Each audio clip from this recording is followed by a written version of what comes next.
On a quelques petites odeurs de soufre qu'on perçoit, qu'on sent le matin en se levant. Et ça nous laisse à dire qu'on va passer une bonne journée. Les volcans sont l'essence même de l'histoire des Outre-mer. Qu'ils soient actifs ou éteints, terrestres ou sous-marins, ils s'élèvent, menaçants, rassurants, magnifiques. Quand j'ai mon coup de blues, si je veux me ressourcer, je pense que c'est là que je vais récupérer un maximum. Pour moi, c'est des bienfaits extraordinaires. C'est cette énergie qui se dégage. Et où là, je me dis, t'es tout petit devant ça. La Soufrière est le volcan actif de la Guadeloupe.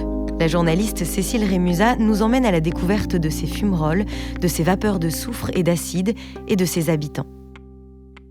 Allez, on y va. Ok, ça marche. Voilà. Papaye, c'est le point culminant de la Guadeloupe habitée. Donc quand on est à Papaye, on a la Soufrière au bout des doigts. Ça monte en effet, hein. Ah oui, ça commence à monter parce qu'on va monter encore plus haut là. Plus on ira, plus ça va monter. On a dit, on va à quelle altitude? 900 à peu près, je crois. C'est ça, je crois. 900. À Papaye, Cécile rencontre Angèle Vaïti-Lingot. Angèle a 82 ans. Il a toujours vécu ici, dans une des dernières maisons avant la Soufrière. Ça ne nous dérange pas d'être ici. On aime bien l'air, il fait frais, il fait bon. Et puis, c'est vrai, les parents sont tout autour là. Ce volcan, il ne l'a quitté qu'une seule fois, en juillet 1976. Il était environ 7 h du matin et tout d'un coup, on a entendu un bruit. Tout de suite après, on a vu un nuage de poussière qui descendait.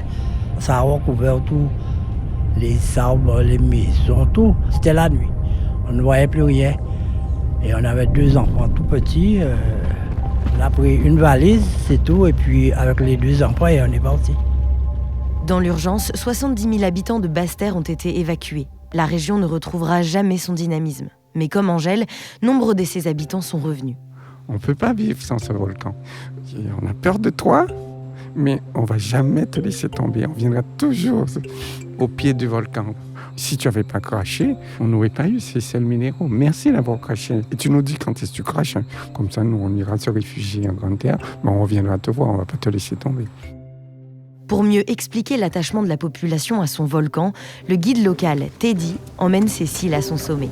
Pour toi, est-ce qu'elle est spéciale, cette montagne, comme on l'appelle, par rapport aux autres, toi qui es guide de montagne? Ah, pour moi, elle est spéciale. J'y monte depuis l'âge de 3 ans. Voilà, Teddy m'a dit de tourner un peu sur ma gauche, de monter.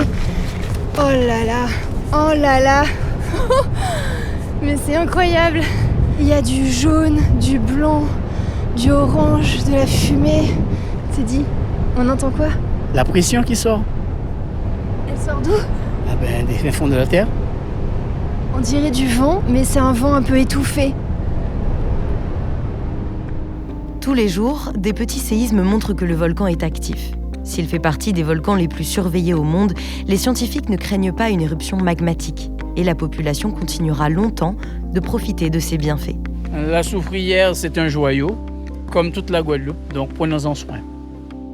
Pour découvrir l'épisode complet de La Soufrière, vivre au pied d'un volcan, rendez-vous sur toutes les plateformes d'écoute. Vivre au pied d'un volcan, un podcast d'Outre-mer la Première, coécrit par Grace Leplat et Cécile Rémusat et produit par Natif. La direction éditoriale est de Fabrice Auchard et Jean-Marc Party.